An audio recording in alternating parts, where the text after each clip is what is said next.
Welcome to all. Last हमने study किया resistance और आज हमारा टॉपिक है रेजिस्टिविटी। रेजिस्टेंस हमने स्टडी किया that resistance is the property of a material that opposes the flow of charges.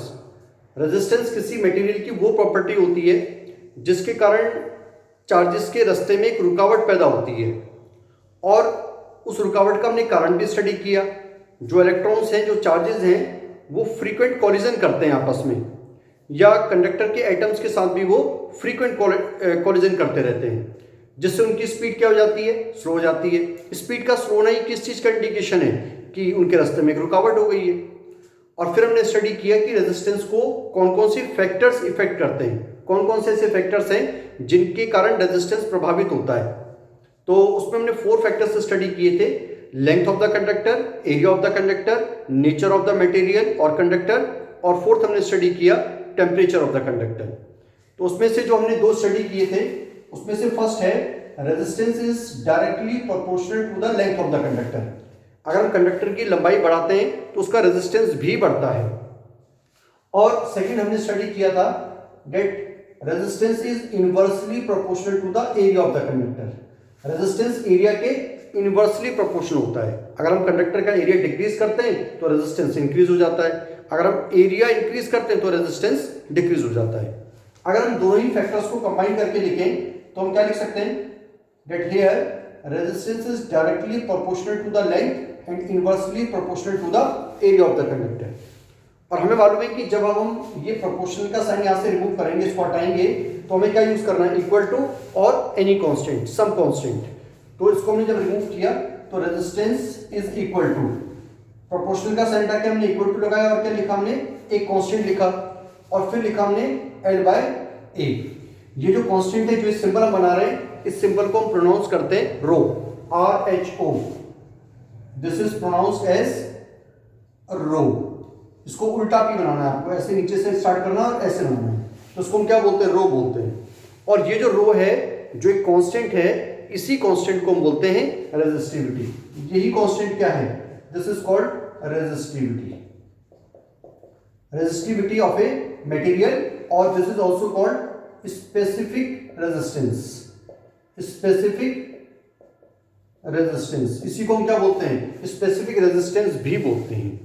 अब इसको हम फर्दर स्टडी करने के लिए हमने क्या किया, रेजिस्टिविटी को हम फर्दर स्टडी कर रहे हैं। हमने कंडक्टर लिया।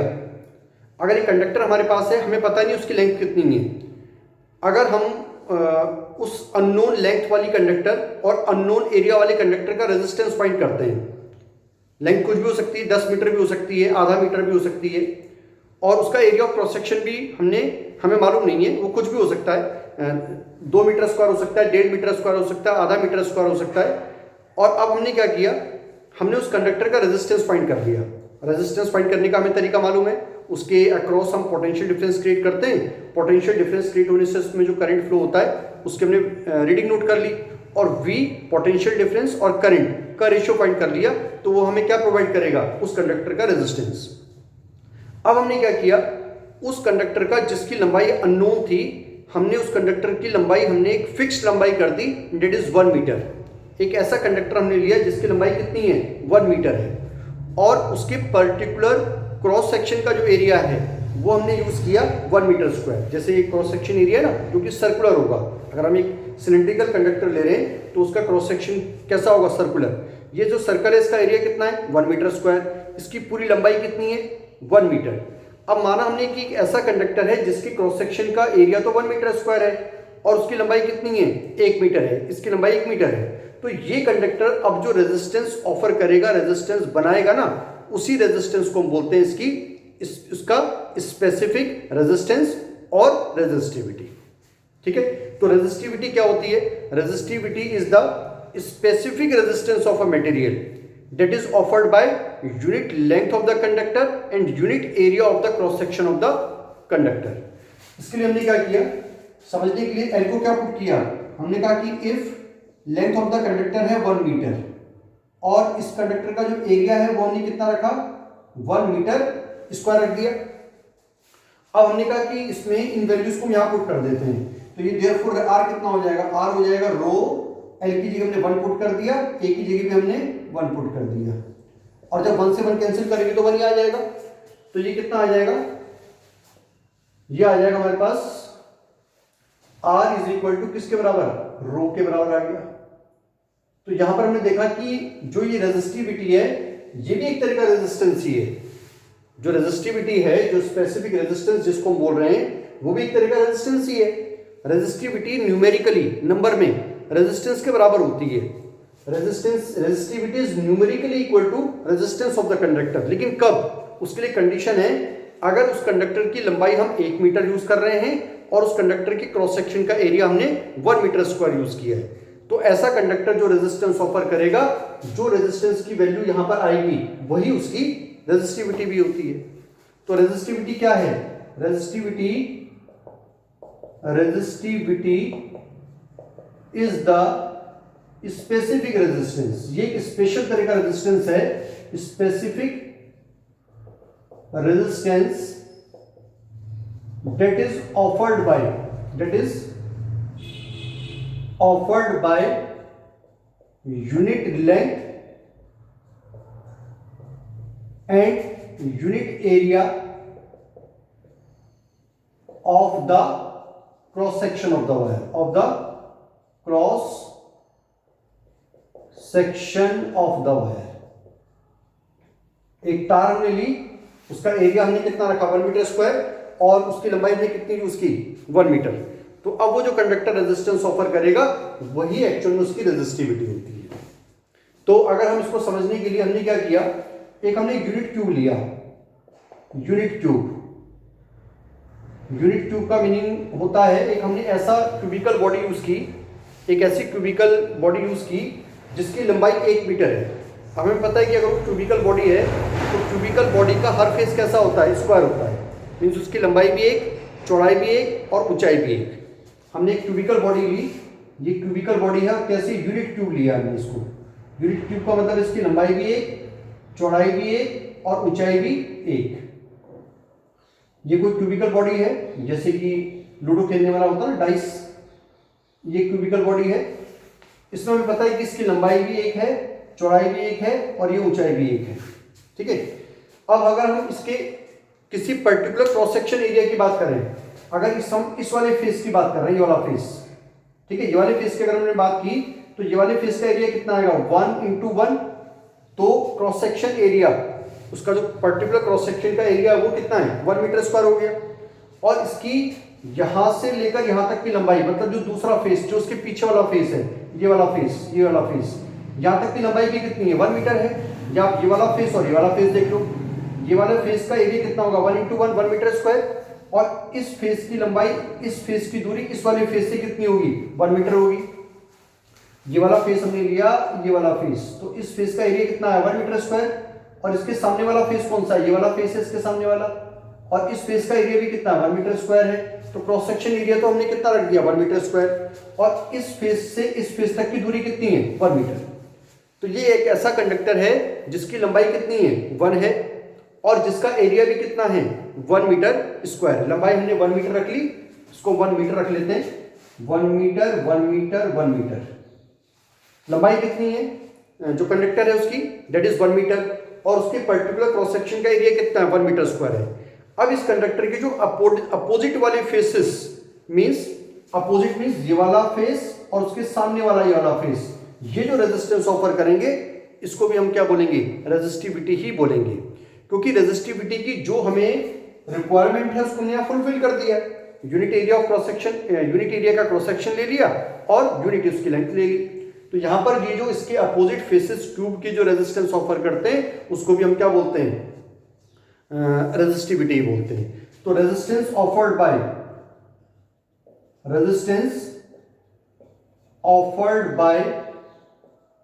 The opposite faces of the unit cube is also called resistivity, तो उसको भी हम क्या बोलते हैं, रेजिस्टिविटी ही बोलते हैं। ठीक है।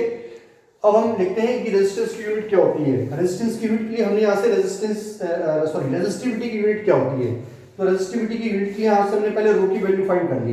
हमें मालूम है कि we have R is equal to rho L by A, तो देयरफॉर रो कितना हो जाएगा, ये R into A by L equal to rho हो जाएगा। ए कहां चले जाएगा, इधर न्यूमरेटर में आ जाएगा, और एल कहां जाएगा, यहां डिनोमिनेटर में आ जाएगा। अब हमें मालूम है कि ये जो क्वांटिटीज है इनकी यूनिट हमें सबकी पता है। रेजिस्टेंस की यूनिट होती है ओम, तो रेजिस्टेंस की यूनिट हमने क्या यूज की, ओम। एरिया की यूनिट क्या होती है, मीटर स्क्वायर हो गई, और लेंथ की यूनिट क्या हो गई, मीटर। ठीक है, तो इस मीटर से मीटर क्या हो जाएगा, कैंसिल हो जाएगा, तो ये हमारे पास क्या आ जाएगी, यूनिट ऑफ रेजिस्टिविटी। तो therefore unit of resistivity is ohm metre. ये हमने क्या फाइंड कर लिया, रेजिस्टिविटी की यूनिट फाइंड कर ली। अब इसके बाद हम देखते हैं कि रेजिस्टिविटी, जैसे हमने स्टडी किया कि एक रेजिस्टेंस जो है, रेजिस्टेंस तो क्या है, चार्जेस के फ्लो में एक रुकावट है, और फिर इसका जो हमने रेसिप्रोकल पढ़ा था दैट इज कंडक्टेंस। रेजिस्ट मतलब रोकना, और कंडक्ट मींस जाने देना। तो इसी तरीके से रेजिस्टिविटी का भी रेसिप्रोकल होता है, that reciprocal is called conductivity. Resistivity का रेसिप्रोकल क्या है, कंडक्टिविटी। नेक्स्ट हम लेते हैं दैट इज कंडक्टिविटी। तो कंडक्टिविटी को हम डिनोट करते हैं सिग्मा से। ये साइन जो है दिस इज कॉल्ड सिग्मा। ये जो साइन हम यूज कर रहे हैं इस साइन को हम क्या बोलते हैं, सिग्मा। ठीक है, और sigma is reciprocal of rho. Sigma means conductivity is the reciprocal of resistivity. Conductivity resistivity का रेसिप्रोकल होता है।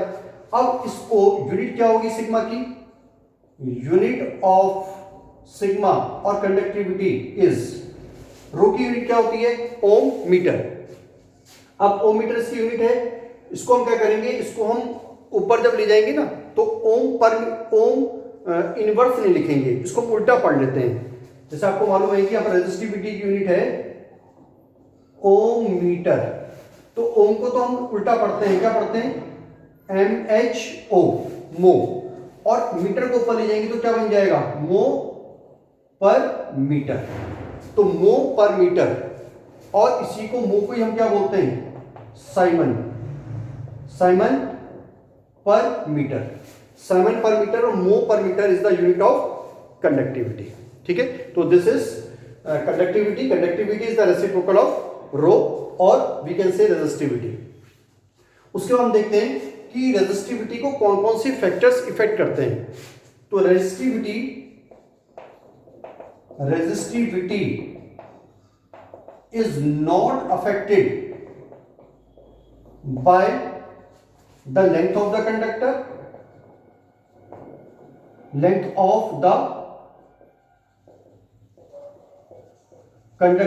and area of the conductor, and area of the conductor। तो रेजिस्टिविटी को कंडक्टर की लेंथ और कंडक्टर का एरिया इफेक्ट नहीं करते हैं। जैसे हमने देखा था कि लेंथ को बढ़ाने से रेजिस्टेंस बढ़ता है, और एरिया को चेंज करने से, एरिया को बढ़ाने से रेजिस्टेंस घटता है, लेकिन लेंथ और एरिया का रेजिस्टिविटी पे कोई इंपैक्ट नहीं पड़ता है। क्योंकि रेजिस्टिविटी क्या है, रेजिस्टिविटी तो एक मटेरियल की प्रॉपर्टी है, उस मटेरियल की, जब हम उसका एरिया भी 1 मीटर स्क्वायर रख रहे हैं और लेंथ भी 1 मीटर स्क्वायर रख लें, तो अगर हम उसकी लेंथ को इंक्रीज या डिक्रीज कर दें तो रेजिस्टिविटी में कोई फर्क नहीं पड़ेगा। मतलब हम लेंथ को बढ़ा के हमने 10 गुना कर दिया, एरिया को बढ़ा के हमने 20 गुना कर दिया, लेकिन अगर हम फिर दोबारा से उसी कंडक्टर में अगर फिर 1 मीटर स्क्वायर एरिया लेके 1 मीटर की लेंथ लेके रेजिस्टेंस निकालेंगे तो वो फिक्स क्वांटिटी आएगी। तो इसलिए रेजिस्टिविटी लेंथ और एरिया पे डिपेंड नहीं करती है। हम लेंथ को बढ़ाकर एरिया को चेंज करके हम रेजिस्टेंस में तो चेंज कर सकते हैं, लेकिन उसी कंडक्टर का फिर दोबारा से अगर हम 1 मीटर की लंबाई ले लें और फिर 1 मीटर का स्क्वायर का एरिया ले लें, फिर रेजिस्टेंस को फाइंड करें तो फिक्स्ड ही आएगा। ठीक है, तो इसी तरीके से लेंथ और एरिया जो है वो रेजिस्टिविटी को इम्पैक्ट नहीं करता है, इम्पैक्ट नहीं करते हैं। तो रेजिस्टिविटी किससे इफेक्टेड होती है, तो रेजिस्टिविटी को 2 फैक्टर्स इफेक्ट करते हैं। factors affecting the resistivity, affecting the resistivity। तो रेजिस्टिविटी को दो फैक्टर्स इफेक्ट करते हैं, कौन कौन से? एक तो नेचर ऑफ द मटेरियल और दूसरा इफेक्ट करता है उस टेम्परेचर ऑफ द मटेरियल। पहला उसको इफेक्ट करता है, first is nature of material, nature of material, material का नेचर। मतलब मटेरियल का नेचर का मतलब क्या हो गया कि अगर हमने मटेरियल को चेंज कर दिया, अगर हम मटेरियल को चेंज कर रहे हैं तो तभी केवल उसकी रेजिस्टिविटी इफेक्टेड होती है। और अगर हम एक ही मटेरियल की बात कर रहे हैं, उसी मटेरियल को, उसी कंडक्टर की हम लंबाई को, चौड़ाई को, एरिया को चेंज करते जा रहे हैं, तो उसकी रेजिस्टिविटी में कोई फर्क नहीं पड़ेगा until the nature of the material is changed, जब तक कि हम मटेरियल के नेचर को चेंज ना कर दें। और दूसरा ये डिपेंड करता है किस पे? टेम्परेचर। सेकेंडली इसको कौन सा फैक्टर इफेक्ट करता है? टेम्परेचर, टेम्परेचर इफेक्ट करता है। टेम्परेचर का क्या रोल है? तो टेम्परेचर का ये रोल है कि हमने इसको, अगर हम फिर दोबारा से मटेरियल्स को 4 पार्ट्स में कैटेगराइज करें, तो रेजिस्टिविटी, अगर हम किसी कंडक्टर की बात कर रहे हैं तो अगर हम उसका टेम्परेचर इंक्रीज करेंगे तो रेजिस्टिविटी का क्या होगा? टेम्परेचर इंक्रीज करने से क्या होता है कि जो इलेक्ट्रॉन्स आपस में कोलाइड हुए, कोलाइड होने के बाद वो सेपरेट होते हैं, फिर पीछे से फोर्स आ रही है, फोर्स मीन्स जो हमने इसका इलेक्ट्रिकल फोर्स हमने लगाई हुई है, उस कंडक्टर में क्या होगा कि वो इलेक्ट्रिकल फोर्स क्या करेगी, उनको फिर आगे से पुश करती है। लेकिन अगर हम देखें कि जब इलेक्ट्रॉन्स टकराकर वो अलग हुए, एजम्पशन कर रहे हैं, खाली एक एजम्पशन है कि टकराकर उनको अलग होने में लग रहे हैं, मान लो ऐसे अलग हुए, 4 सेकंड में जाके अलग हो रहे हैं। लेकिन अगर उसका हम टेम्परेचर बढ़ा देंगे ना, तो ये जो रिलैक्स होने का जो उनका टाइम है, ये ऐसे 4 सेकंड होने का जो टाइम है, ये 4 सेकंड में ऐसे दूर हुए, फिर पीछे से फोर्स आई तो फिर आगे चले गए, फिर टकराए, फिर 4 सेकंड में अलग हुए, फिर पीछे से फोर्स आई तो फिर आगे चले गए। इस तरीके से वो ड्रिफ्ट हो रहे हैं। लेकिन जब हम टेम्परेचर को इंक्रीज करते हैं तो क्या होता है कि ये जो रिलैक्स होने का टाइम है ना, वो थोड़ा सा डिक्रीज हो जाता है। क्योंकि आपको पता है कि अगर हम किसी बॉडी को हीट करेंगे, किसी पार्टिकल को हीट करेंगे, तो उसका वाइब्रेशन फास्ट हो जाता है। फास्ट वाइब्रेशन बता रहा है हमें कि वो बहुत जल्दी अलग हो जाएंगे। जहाँ 4 सेकंड लग रहे थे, अब वो 2 सेकंड में अलग हो गए। और 2 सेकंड में अलग होने से क्या होता है कि उनका रिलैक्स होने का जो टाइम है वो डिक्रीज हो जाता है।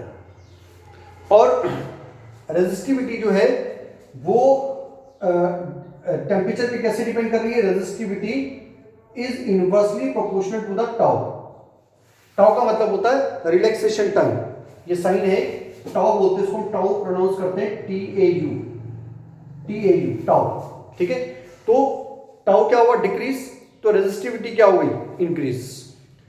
अब टाउ को डिक्रीज, टाउ कैसे डिक्रीज हुआ ये बात आपको समझ में आई, और उससे रेजिस्टिविटी क्या हो गई? इंक्रीज हो गई। तो क्या हम ये कह सकते हैं, अगर हम सिर्फ कंडक्टर्स की बात कर रहे हैं, तो कंडक्टर्स की जो रेजिस्टिविटी होती है वो टेम्परेचर के बढ़ने से, रिलैक्सेशन टाइम के घटने के कारण वो रेजिस्टिविटी बढ़ जाती है। रेजिस्टिविटी बढ़ने का क्या मतलब हुआ? कंडक्टिविटी डिक्रीज हो जाती है। Only for the conductors. ये जो हम स्टडी कर रहे हैं, ये केस हम केवल कंडक्टर का स्टडी कर रहे हैं। और अगर हम नेचर ऑफ द मटेरियल की बात कर रहे हैं, नेचर ऑफ द मटेरियल में एक्चुअल में फ्री इलेक्ट्रॉन्स होते हैं, फ्री इलेक्ट्रॉन्स। तो हर मटेरियल का जो फ्री इलेक्ट्रॉन्स का नेचर वो डिफरेंट होता है। अगर हम कोई जैसे हम कॉपर की बात कर रहे हैं, कॉपर की रेजिस्टिविटी होती है, कॉपर की रेजिस्टिविटी होती है, resistivity of copper is 1.68 into 10⁻⁸ ohm per metre, ohm metre. This is the resistivity of the copper.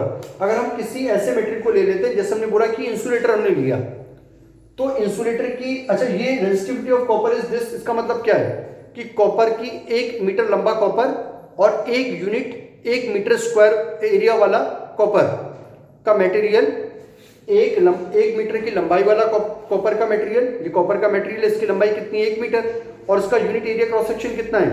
1 metre square है। वो जो रेजिस्टेंस ऑफर कर रहा है ना, वो वैल्यू है ये, क्योंकि हम कॉपर की रेजिस्टिविटी बोल रहे हैं। लेकिन अगर हम वुड की बात करें, लकड़ी की बात करें, तो लकड़ी तो इंसुलेटर है।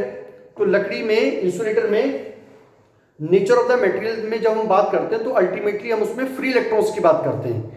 तो अगर हम लकड़ी की बात करें तो लकड़ी में तो फ्री इलेक्ट्रॉन्स होते ही नहीं है, तो उसकी जो रेजिस्टिविटी होगी डेट इज वेरी हाई, वो बहुत हाई होगी।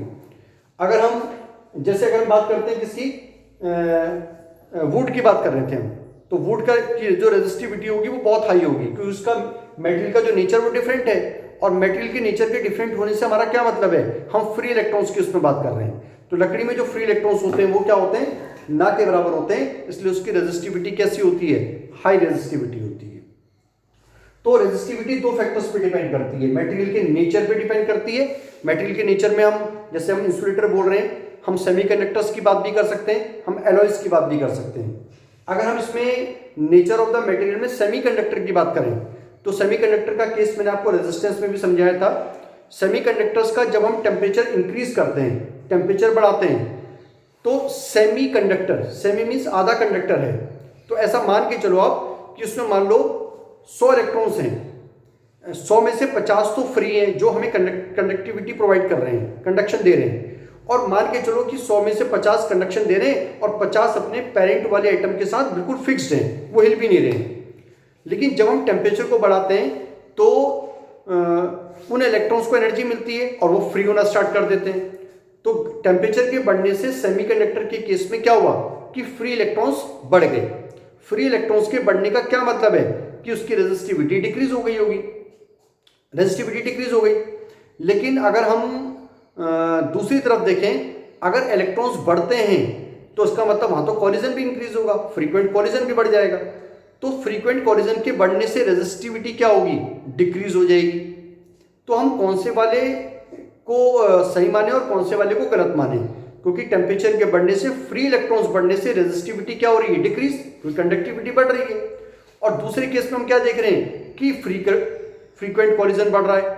फ्रीक्वेंट कॉलिजन के बढ़ने का केस जब हम देख रहे हैं तो हम बोल रहे हैं कि रेजिस्टिविटी डिक्रीज हो रही है।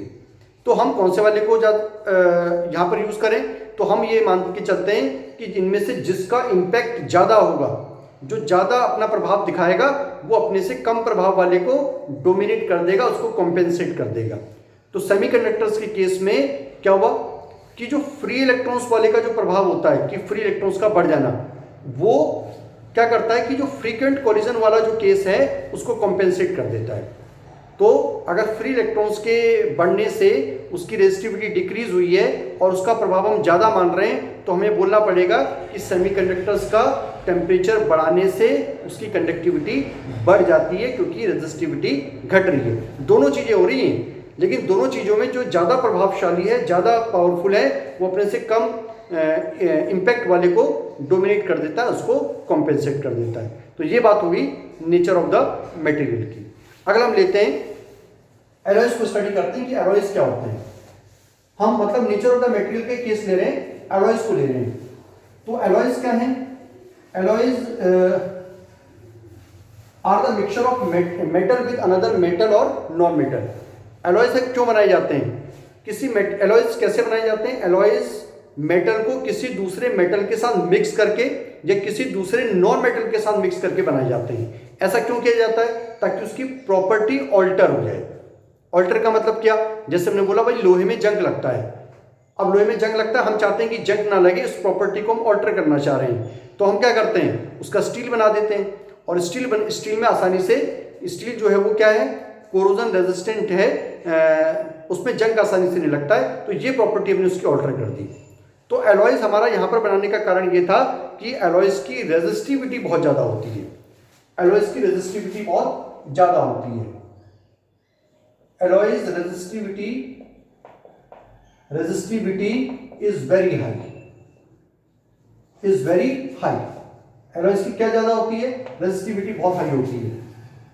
रेजिस्टिविटी हाई होने का क्या मतलब है, रेजिस्टिविटी हाई होने का मतलब ये है कि जो चार्जेस जो फ्लो होंगे एलॉयज से, उनको रुकावट ज़्यादा मिलेगी। रुकावट ज़्यादा मिलने का क्या मतलब है, जो आपस में बहुत ज़्यादा टकराएंगे, और वो जो बहुत ज़्यादा उनका टकराना होता है, उसी से क्या होता है, वो बहुत ज़्यादा अमाउंट में फिर हीट को रेडिएट करना स्टार्ट कर देते हैं। अगर हम एलॉयज की बात कर रहे हैं, एलॉयज का हम बोल रहे हैं कि रेजिस्टिविटी बहुत हाई है। अब रेजिस्टिविटी हाई होने का क्या मतलब हुआ, जो चार्जेस आएंगे, इसका मतलब रेजिस्टिविटी हाई, उनको रुकावट ज़्यादा मिलेगी। रुकावट ज़्यादा मिलेगी तो आपस में इसका मतलब वो कोलाइड बहुत ज़्यादा कर रहे हैं, और कोलाइड ज़्यादा करने से क्या होता है, हीट पैदा होती है, हीट डेवलप होती है और वो हीट को फिर रेडिएट करना स्टार्ट कर देते हैं। तो इसलिए जो एलॉयज हैं उनकी रेजिस्टिविटी बहुत हाई होती है और they produce for this reason therefore they produce lot of heat, they produce lot of heat. ये क्या करते हैं, लॉट ऑफ हीट प्रोड्यूस करते हैं जिसकी हमें रिक्वायरमेंट होती है। जैसे कि जो आयरन है, जो प्रेस है, वहाँ उसका जो हीटिंग एलिमेंट होगा वो एलॉय का बना होता है। एलॉय का हीटिंग एलिमेंट जो होते हैं, heating element are made up of an alloy. किसके बने होते हैं, एलॉय के बने होते हैं, क्योंकि उनकी रेजिस्टिविटी बहुत ज़्यादा है। रेजिस्टिविटी बहुत ज़्यादा होने की वजह से हमें वहाँ पर हीट की रिक्वायरमेंट है, तो वो जो हीट की जो रिक्वायरमेंट है वो यहाँ से फुलफिल हो जाती है। दूसरा, alloys do not oxidise readily. ये आसानी से जलते भी नहीं है, क्योंकि जो एलॉयज हैं वो बनाए इसलिए गए कि ताकि इनकी प्रॉपर्टी ऑल्टर हो जाए। ऑल्टर और क्या चीज़ ऑल्टर करना चाह रहे थे कि आसानी से ये जले ना, बर्न ना हो। अगर ये मेटल होता, मेटल का यूज़ करते, मेटल को इतनी हीट मिलती, इतना टेम्परेचर हाई होता, तो क्या होता, वो पिघलना चालू कर देता। लेकिन ये आसानी से मेल्ट नहीं होते हैं, तो ये इसका सेकंड कारण है कि these do not oxidise readily, ये आसानी से ऑक्सीडाइज नहीं होते हैं। अब अगर हम टेम्परेचर की बात करें, अगर हम एलॉयज का टेम्परेचर इंक्रीज करते हैं तो उसकी रेजिस्टिविटी में क्या इम्पैक्ट होता है। तो एलॉयज में क्या होता है कि जो एलॉयज की जो रेजिस्टिविटी है उसका जो टेम्परेचर कोएफिशिएंट ऑफ रेजिस्टेंस है, मतलब अगर हम बोले कि हम किसी मटेरियल का टेम्परेचर बढ़ा रहे हैं, टेम्परेचर के बढ़ने से उसके रेजिस्टेंस में क्या बदलाव आता है, उसको बोलते हैं टेम्परेचर कोएफिशिएंट ऑफ रेजिस्टेंस। तो जो एलॉयज होते हैं वो टेम्परेचर के लिए ज़्यादा सेंसिटिव नहीं होते हैं। मतलब अगर हम बहुत ज़्यादा अमाउंट में टेम्परेचर बढ़ाएंगे तब जाके कहीं पॉइंट्स में उनकी रेजिस्टिविटी इंक्रीज होती है, लेकिन होती इंक्रीज है। हमें मालूम है कि जैसे हमारे पास ये एलॉयज हैं, ये इसका हो गया रेजिस्टिविटी, इधर हो गया टेम्परेचर।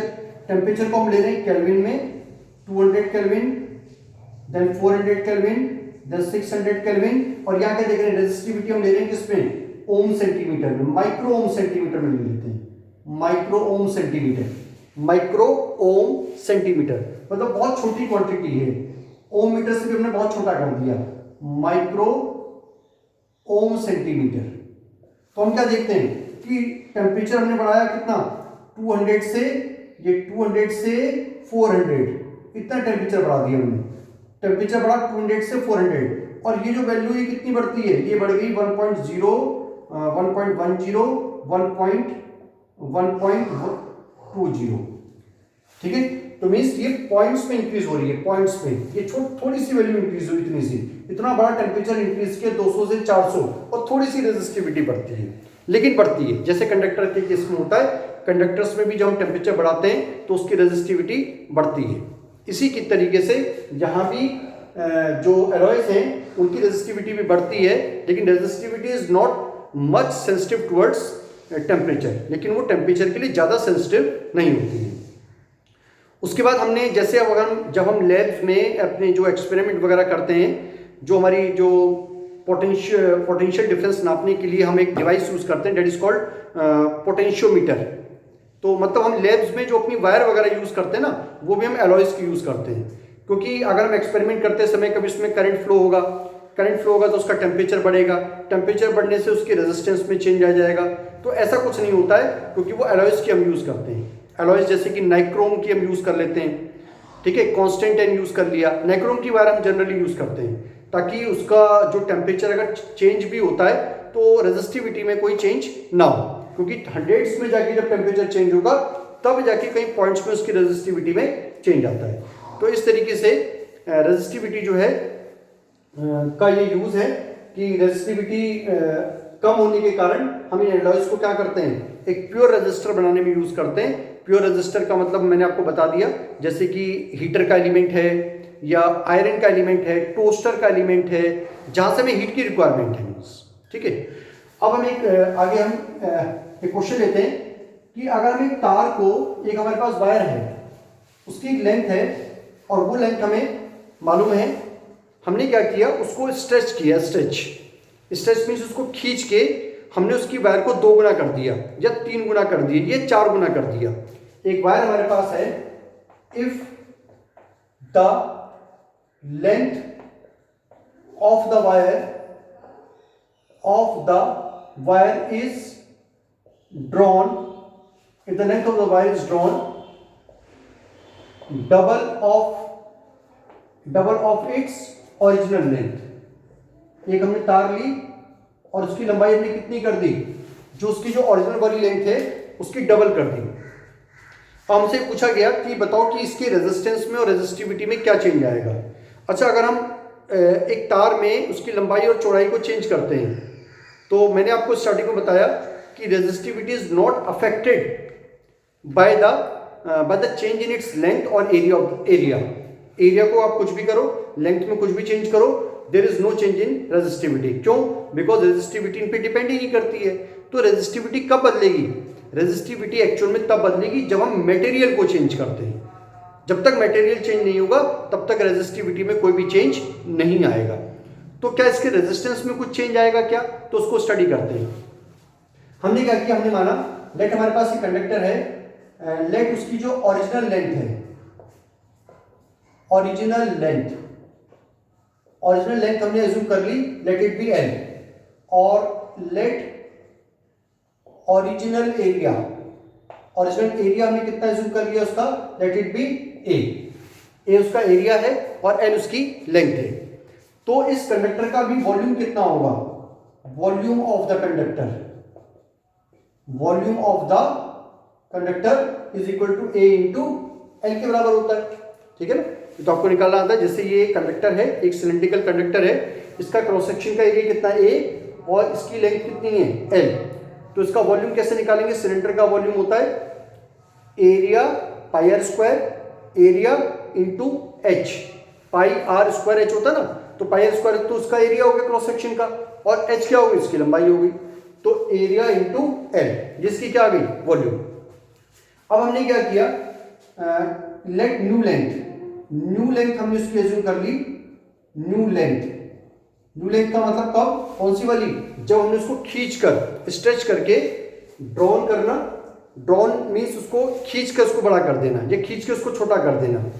तो हमने जब उसकी लेंथ को कितना कर दिया, double of its original length, हमने उसको खींचा और खींच के उसकी लंबाई को कितना बढ़ा दिया, double of its original length. तो लेट हमने माना कि उसकी जो नई वाली लेंथ है वो हुई 12, या इसको हम लिख लेते हैं एल डैश। ये कौन सी वाली लंबाई है, जो नई वाली लंबाई आ गई। और उसका न्यू एरिया कितना हो जाएगा, न्यू एरिया वो हमने मान लिया ए डैश हो गया। ठीक है, ए डैश हो गया। अब आपने वो जो कंडक्टर था उसमें कुछ बाहर से तो एक्स्ट्रा नहीं ऐड किया, और आपने उसमें से कुछ मटेरियल निकाला भी नहीं, कुछ ऐड भी नहीं किया। तो क्या चीज सेम रहेगा, उस मटेरियल का वॉल्यूम सेम रहेगा जब उसको हम स्ट्रेच करेंगे, आइदर स्ट्रेच और कंप्रेस, कुछ भी कर ले उसके वॉल्यूम में चेंज नहीं आएगा, क्योंकि ना तो हमने बाहर से कुछ उसमें ऐड किया और ना उसमें से हमने कुछ एक्सट्रैक्ट किया हुआ है, कुछ निकाला हुआ है। तो देयरफॉर अब इसका वॉल्यूम कितना आया, देयरफॉर अब इसका वॉल्यूम आया ए डैश इंटू एल डैश। और अकॉर्डिंग टू क्वेश्चन इस वॉल्यूम को हम वी डैश लिख लेते हैं, इसको लिख लेते हैं वी, इसको लिख लेते हैं वी, और इसको लिख लेते हैं वी डैश। तो क्या चीज सेम है, तो here v and v dash are same, उसका जो वी और वी डैश है वो कैसा है, सेम है। अब वी किसके इक्वल है, this is equal to a into l, और इधर वॉल्यूम किसके इक्वल है, a dash into l dash के इक्वल है। ठीक है, तो यहां पर ये इसको हम कंपैरिजन करेंगे तो हम लिख रहे हैं यहां पर, हम लिखते हैं इसको A dash by A is equal to कितना, एल बाय एल डैश हो जाएगा, एल बाय एल डैश हो गया। ठीक है, अब हमें मालूम है कि हमने माना कि हमने जो लंबाई है उसको हमने क्या कर दिया, ओरिजिनल वाली लेंथ के डबल के बराबर कर दिया। तो हम उसको क्या लिख दें, हम इसको लिख देते हैं एल अपॉन में 12, क्योंकि हमने एल डैश कितना किया, double of its original length, जो लंबाई डबल हमने कर दी उसको मैं एल डैश मान के चल रहे हैं। तो ये इक्वल टू में क्या बचा, ए डैश अपॉन में ए बचा, बिकॉज हमने क्या किया यहाँ पर एल डैश किसके बराबर है, 12 के बराबर है, तो ये एल से क्या हो गया, कैंसिल। तो देयरफॉर कितना आया हमारे पास, ये आया हमारे पास twice of A dash is equal to A, और we can say A dash is equal to A by 2। यहां पर से हमने ना ये एक चीज प्रूफ कर दी कि जब आप किसी तार को खींचकर उसकी लंबाई को 2 गुना कर रहे हो तो उसका एरिया कितना हो जाएगा, उसी रेशियो में कम हो जाता है। मीन्स उसका एरिया हो गया ए बाई 2। आपने लंबाई कितनी की, डबल, एरिया आधा हो गया। अगर आप लंबाई को 3 गुना कर दोगे तो एरिया कितना हो जाएगा, 1/3, 1/3a हो जाएगा। अगर आप लंबाई को 100 गुना कर दोगे तो एरिया कितना हो जाएगा, 1/100। क्योंकि जब आप इस वायर को स्ट्रेच करोगे ना तो पतली होती चली जाती है, जितना आप उसको खींचते जाओगे तो तार की जो मोटाई है वो कम होती चली जाएगी। कम होने का मतलब क्या है कि उसका एरिया घट रहा है, लेकिन कितना घटता है, उसी रेशियो में घटता है जिस रेशियो में आप लेंथ को इंक्रीज करते हो। तो ये रिलेशन हमने देख लिया, ठीक है। अब उसके बाद हमने बोला कि उसके रेजिस्टेंस में क्या फर्क आएगा। तो रेजिस्टेंस में देखो, अगर आप इसका ओरिजिनल वाला रेजिस्टेंस निकालो, ओरिजिनल रेजिस्टेंस, तो ओरिजिनल रेजिस्टेंस कितना हो जाएगा, इसको लिख लेते हैं आर। तो आर का फॉर्मूला मालूम है कि रो, ये तो फिक्स है, कांस्टेंट क्वांटिटी है, एल अपॉन में ए, एल अपॉन में ए, ये तो है इसका ओरिजिनल वाला रेजिस्टेंस। और अब हम क्या देख रहे हैं, नाउ हम निकाल रहे हैं आर डैश, मतलब उसकी लंबाई को जब हमने 2 गुना कर दिया तब उसका रेजिस्टेंस कितना है। तो उस टाइम पे उसका रेजिस्टेंस है, रो तो फिक्स है क्योंकि मटेरियल नहीं बदला है। जब तक मटेरियल नहीं बदलेगा तब तक रो क्या रहेगा, फिक्स। और एल डैश की जगह हम क्या लिख देंगे, 12 ट्वाइस ऑफ एल, और ए की जगह हम क्या लिख देंगे, ए बाय 2। ए बाय 2 उसका एरिया है, ये है ना। इसको अगर हम ऐसे लिखें तो ये कितना लिखोगे आप, rho L dash by A dash लिखोगे ना, तो आर डैश बराबर कितना, रो एल डैश कितना है 12, और ए डैश कितना है, ए बाय 2, है ना। हमने लेंथ को कितना कर दिया था, डबल कर दिया था, ये डबल कर दिया था, और एरिया हमने क्या प्रूफ कर दिया, आधे के बराबर हो गया। तो अब ये कितना हो जाएगा, अब ये हो जाएगा, इसको हम सिंप्लीफाइड करते हैं तो ये आर डैश हो जाएगा रो, ये कितना है 12, तो 12 के नीचे कुछ नहीं तो 1 हो जाएगा, 12 बाय 1 मल्टीप्लाई, ये पूरा फ्रैक्शन अलग है तो ये कितना हो जाएगा 2/a, 2 ऊपर चले जाएगा और a नीचे आ जाएगा। तो आर डैश की वैल्यू हमारे पास आ गई रो, 2 2 जा 4, 4l बाय a आ गई। तो देयरफॉर हम इसको ऐसे लिख सकते हैं, r dash is equal to इस रो l अपॉन a को हम एक साथ लिख रहे हैं और 4 को हम अलग से लिख रहे हैं। 4 को हमने ऐसे लिख दिया और रो l बाय a को हमने एक साथ लिख दिया, क्योंकि इसकी जगह ना हम ये पुट कर सकते हैं। हमने रेजिस्टेंस फाइंड किया था ना अभी, ये resistance rho l by a, तो रो l बाय a की जगह हम क्या लिख देंगे, रो l बाय a की जगह हम लिख देंगे r। तो ये कितना हो जाएगा, ये हो जाएगा r dash is equal to 4 times of r, ये आ गया, ठीक है। मतलब जब हमने लंबाई को कितना किया, 2 गुना, 2 गुना हमने इसको इंक्रीज किया तो रेजिस्टेंस कितना हो गया, 4 टाइम्स। मतलब जितने टाइम्स आप लेंथ को इंक्रीज करोगे उसके स्क्वायर के टाइम्स क्या हो जाएगा, उसका रेजिस्टेंस बढ़ जाता है। अगर आपने लंबाई को कितना किया 3 टाइम्स तो रेजिस्टेंस कितना हो जाएगा, 9 टाइम्स। अगर आपने लंबाई को कितना किया 10 टाइम्स इंक्रीज कर दिया तो क्या होगा, रेजिस्टेंस 100 टाइम्स इंक्रीज हो जाएगा, 100 टाइम्स। तो यहां से ना हमने एक रिलेशन बना दिया, क्या, that resistance is equal to कितना, जो भी आप लेंथ को इंक्रीज कर रहे हो वो कितना कर रहे हो, हमने बोला n टाइम्स कर रहे हैं, n टाइम्स। तो ये n का क्या होता है, 2 टाइम्स आपने इंक्रीज किया तो 2 2 जा 4 टाइम्स बढ़ा है, तो n का क्या हो जाएगा, एक्चुअल में स्क्वायर हो जाएगा, स्क्वायर इंटू r। तो यहां से मैं बता रहा है कि हमें जितना भी आप चेंज करोगे लेंथ में उसको अपने यहां रखना है। आपने 4 टाइम्स किया तो 4 4 जा 16 टाइम्स उसका रेजिस्टेंस बढ़ जाएगा। आपने कितना किया 5 टाइम्स तो 5 5 जा 25 टाइम्स उसका रेजिस्टेंस बढ़ जाएगा। तो ये हमारे पास एक सिंपल रिलेशन बन के आ गया कि अगर आप उसकी लंबाई को इतना चेंज करते हो तो रेजिस्टेंस में कितना चेंज होता है। तो जितना आप उसको स्ट्रेच करके जितना लंबा करोगे उसका स्क्वायर करोगे तो आपको क्या मिल जाएगा, उतने टाइम्स उसका रेजिस्टेंस इंक्रीज हो गया। तो क्या इसकी वायर को जब ड्रॉन करते हैं आइदर स्ट्रेचिंग और कंप्रेसिंग, उसको स्ट्रेच करके या उसको हम कंप्रेस करते हैं तो क्या रेजिस्टिविटी में चेंज आता है, नेवर। क्यों कि रेजिस्टिविटी तब तक चेंज नहीं होती until the material is not changed, जब तक हम मटेरियल नहीं बदलते हैं। लेकिन रेजिस्टेंस इंपैक्टेड होता है क्या, हाँ, क्यों, क्योंकि हमने लेंथ और एरिया चेंज किया है। लेंथ और एरिया चेंज करने से सीधा सीधा रेजिस्टेंस प्रभावित हो जाता है। ठीक है, थैंक यू।